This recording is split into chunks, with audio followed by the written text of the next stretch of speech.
Shalom, nous allons étudier le Daf Tzedechet dans Masechet Shabbat et nous reprenons du Daf Pachod Marbamot Patour, dans le cas où il a transféré d'un domaine public à un domaine public et qu'au passage au milieu c'est passé par un domaine privé. Si ça n'a pas traversé à 4 amot dans les deux domaines publics en cumulé, eh bien il est Patour. Maïkamash Malan, qu'est-ce que ça vient nous apprendre? Deux choses. Hakamash Malan Reshuyot Mitztarfot, ça nous apprend que l'on peut additionner, c'est-à-dire que si il y avait eu 4 amots de transférés entre le premier domaine public et le dernier, eh bien, on devrait être chayav. Et en plus, de la morinan, kluta, kemashunra. Et on ne dit pas que le fait que l'objet soit passé dans le domaine privé, au milieu, fait office de dépôt sur cet endroit. Donc, du coup, on considère vraiment que c'est comme s'il y avait marché 4 amots dans le domaine public, dans le cas, effectivement où il y a 4 amots, mais dans le cas de la Mishnah, en l'occurrence, ce n'est pas le cas. Amar Shmuel Bayoda nous dit, Amarava. Rabbi Abba, Amar Rabuna, non Rabuna, au nom de Rav, Amar Rav, Amar Avir Abba Amod, Beshut Arabim, Mekoré, celui qui passe, qui transfère un objet dans un domaine public, mais qui est recouvert, il est pato. Pourquoi? Les filles chez Nodomé, les diglé midbar. Parce que ça ne ressemble pas à la manière de porter qu'on avait dans le désert. L'Agma dit, ah bon? Eni, Veha Agalot, des Mekorot Avian. Pourtant, on va montrer un endroit où on est chayav, et pourtant c'était recouvert. Agalot, donc c'était ces chariots qui permettaient de porter les krashim, tous ces grands poteaux qui servaient de structure au Mishkan. C'est agalot, mais korot avian. Elles étaient recouvertes. Et on dit quoi? Marav. Mishum Rabbi Chia, au nom de Rabbi Chia, ce même Rav a dit agalot tarteen ou benehen vetsidehen reshut arabim. Que les agalot, ce qu'il y a en dessous, ce qu'il y a entre les roues vetsidehen et sur les côtés, eh bien, c'est Reshut Arabim, c'est un Reshut Arabim. En tout cas, ce que l'on voit ici, c'est qu'on estime que ce qu'il y a en dessous des chariots, c'est considéré comme étant un domaine public. Or, ce qui est en dessous des chariots est recouvert par les krashim, parce que ces fameux krashim, qui faisaient une longueur de 10, étaient posés dans la largeur des chariots, c'est-à-dire qu'ils étaient passés de part et d'autre, mais quoi qu'il arrive, le chariot était quasiment entièrement recouvert de planches, et donc en dessous, forcément, c'était recouvert. Et on voit, pour autant, que ça s'appelle un Reshut Arabim, même si c'est en dessous, et donc, pourtant, donc c'est recouvert, donc c'est bien objectif à ce qu'on a dit. La Gemara donne une première réponse. La Gemara répond Kikama Rav Bedrata. Rav il a dit Bedrata, donc on parle des planches, quand elles sont posées finalement entre les planches, il y avait un peu d'espace. La Gemara fait le calcul, Miride Ocha Dagala Kama Avu. Combien fait la longueur de ces chariots? Chamesh Amin, Chamesh Amot. Alors, Poutia de Keresh, puisqu'on mettait la longueur des poteaux sur la largeur des chariots, donc du coup, Poutia de Keresh, la largeur d'un Keresh, Kama, elle fait combien? Elle fait Amta ou Palga, elle fait une Amma et demi. Donc, combien on peut en mettre dans la longueur des chariots? Kama motive, Tlata, 3 fois 1,5. Pachalé, Palga, il reste au final la moitié d'une Amma qui se répartit dans tous les interstices qu'il y a entre les krashim. Donc Palga de Amta, Kishadele, Mar Beno Bene, mais entre les deux Kalavudame. À chaque fois, l'espace qu'il y a est inférieur à la voûte et donc c'est considéré comme étant nul. Donc c'est normal que du coup, on considère que ce soit recouvert. Misavat Karshim, Aputayu, Avamanachleu. La dit non. Ils ne sont pas posés comme ça à Putayu, ils sont posés à Choudan Menachleu. Ils ne sont pas posés sur leur largeur qui fait 1,5, mais ils sont posés sur l'épaisseur des krashim. L'épaisseur, elle fait une amma. Alors on refait le calcul pour essayer de voir si finalement il y avait bien un espace. En dessous, s'il y a un espace effectivement qui n'est pas un lavoud, à ce moment-là on peut comprendre que là-bas on soit chayav, sans contredire Rav qui dit qu'il faut que ce soit découvert. Alors Mirde Ochada Agla Kama, on refait le calcul. Sauf, Sumpra de Keresh, Kamave. Au final, l'épaisseur des krashim, elle est combien? De Amta. Kamave motif. Combien on peut en mettre? On peut en mettre 4. On ne peut pas mettre 5. Même s'il y a 5 de longueur, on ne peut pas se mettre Tsam. C'est trop précis. Donc, on en met 4. Pachale Amta, il reste à peu près une Amma de livre. Kishadelemar, Bene o Bene, Kelavudame. Cette même Amma, quand elle est séparée en les plusieurs espaces qu'il y a entre les 4 krashim, finalement, ça fait à chaque fois moins que la voudame. La Gemara dit, à la limite, Alin, anicha lemanda ama krashim milimatan, ovian ama milimalan, kalin. Là, on va rapporter une marloquette. Marloquette entre Rabbi Yehuda et Rabbi Amia.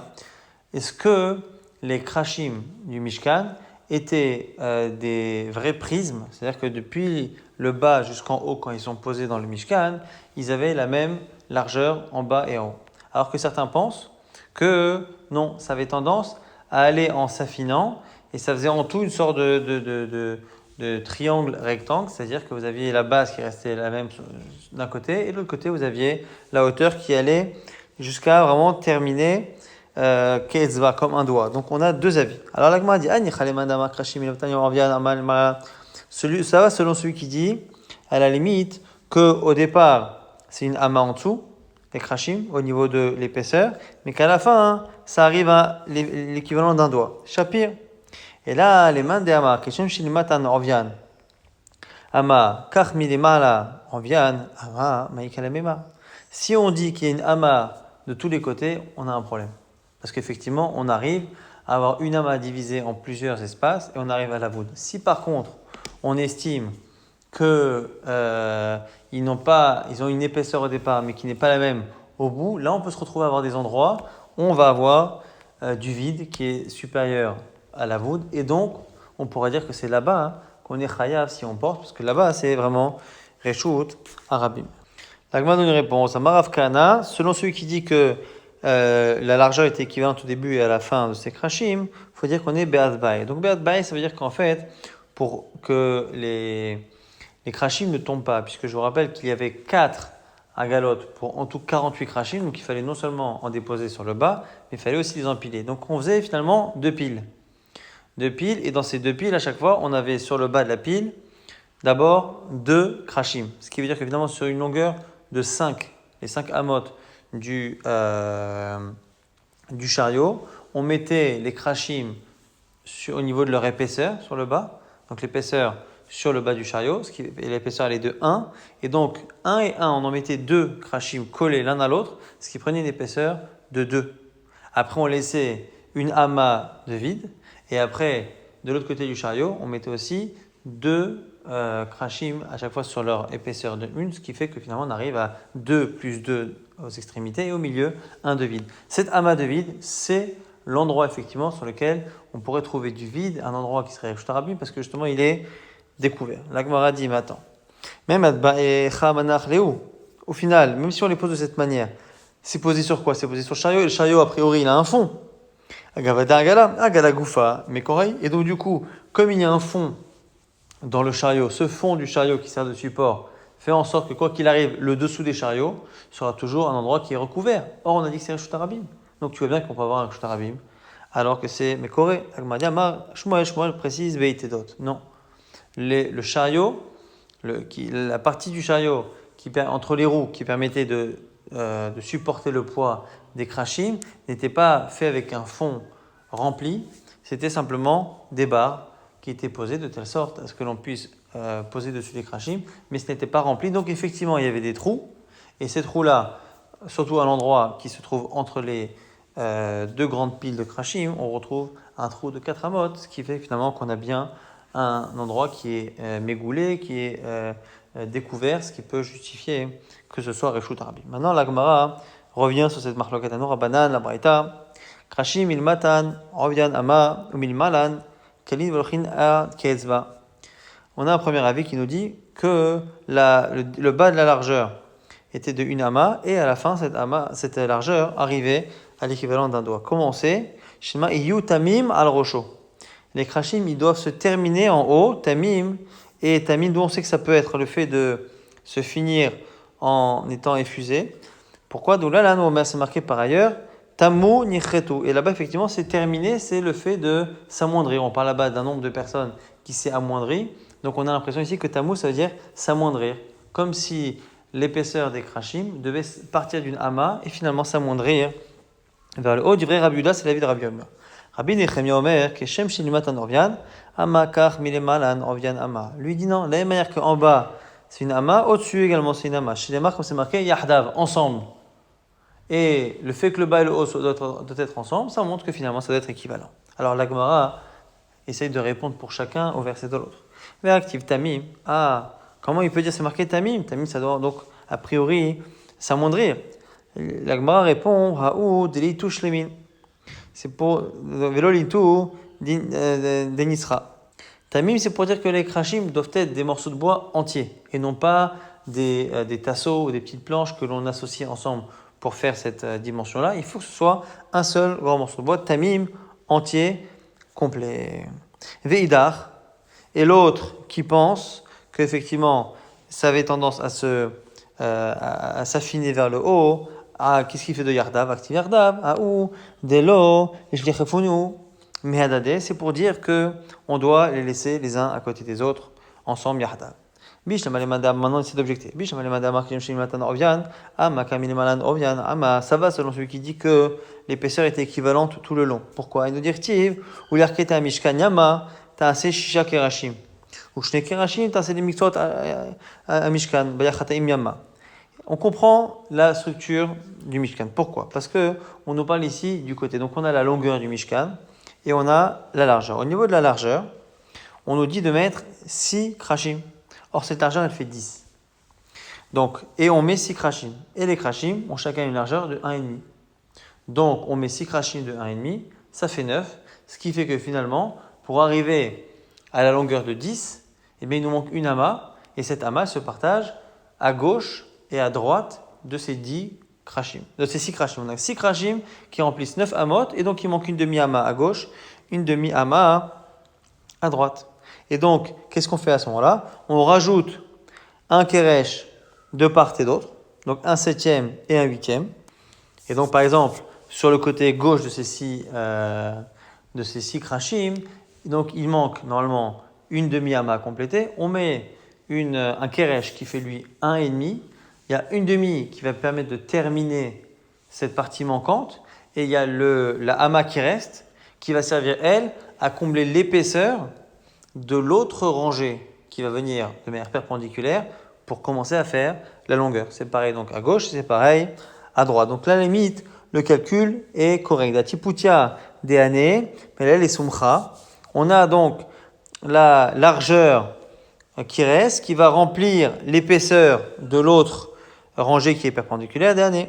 Et là, les madama, milimatan, ovian, ama, milimalan, kalyan, veochin ad ketzba. Mais selon celui qui dit que l'épaisseur a tendance à s'affiner vers le haut, là, on a un problème. Ariel ve'aïn nafik. Et chafeléou, Ariel ve'aïn nafik. On a un problème, c'est qu'il y en a un qui va sortir, l'autre qui va rentrer. Donc, au niveau des coins du Mishkan, ce ne sera pas finalement harmonieux. On va avoir d'un côté un qui va rentrer dans un sens, l'autre qui va sortir de l'autre. Ça va être complètement désordonné et ça ne tiendra pas. Donc la Gemara dit quoi? Non, d'échaffeléhu kitorin.